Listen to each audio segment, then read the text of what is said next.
Oh, that's so sweet. Love things like that. And what a nice connection for them all to connect.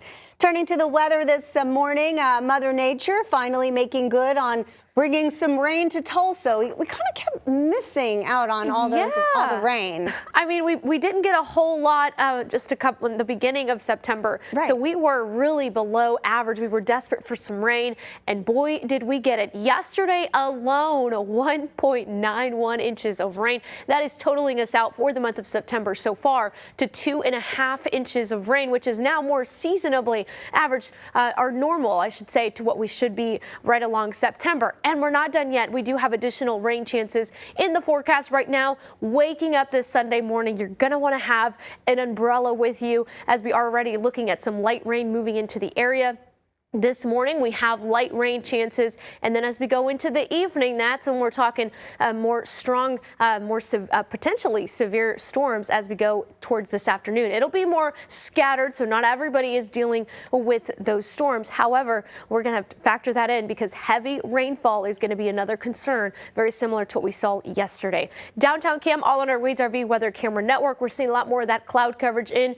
We will see some peaks of sunshine, so mix of sun and cloud, and that'll still warm us up into those mid 80s. We're seeing upper 60s to low 70s right now, but as I mentioned, we'll be back into those mid to lower 80s from Tulsa, especially further towards the north. So any evening plans may want to keep those indoor. Southerly winds 5 to 15 miles per hour, and then we'll have storm chances all throughout this evening, even into tonight, especially overnight into early Monday morning. So as we plan out today, we're just going to keep rain chances, as I mentioned, throughout this morning commute. Even by lunchtime, we'll still see some light rain moving in. And then it's going to be just towards the evening hour where we'll start to watch some storms moving in. And these do have the potential to bring in heavy amount of rain, strong winds, and potentially some hail. As I mentioned, very similar to some of the storms we saw yesterday. So that's going to continue.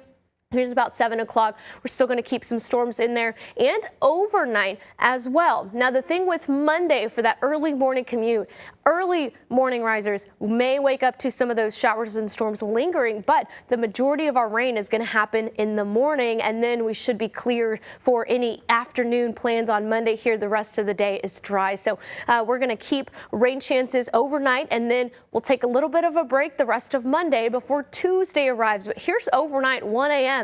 This is when we have to factor in additional storms moving into the area. So for your Sunday, marginally severe storms potential from Tulsa further towards the east. They did add this slight risk further towards the south. And then as we go into Monday, we're going to be watching storms moving in that do have that chance to be strong to severe. Mainly highest chance would be areas here in that yellow, but we're also in that marginal risk here for us. That would be mainly for Monday night into Tuesday. So those storms do have that chance to be strong to severe, which is also fall. So here's a little preview at your first week of fall. We do see temperatures in the low 80s to upper 70s starting on Wednesday. So we at least see temperatures in the 70s returning. No 90s in the forecast, but we do have those rain chances much more widespread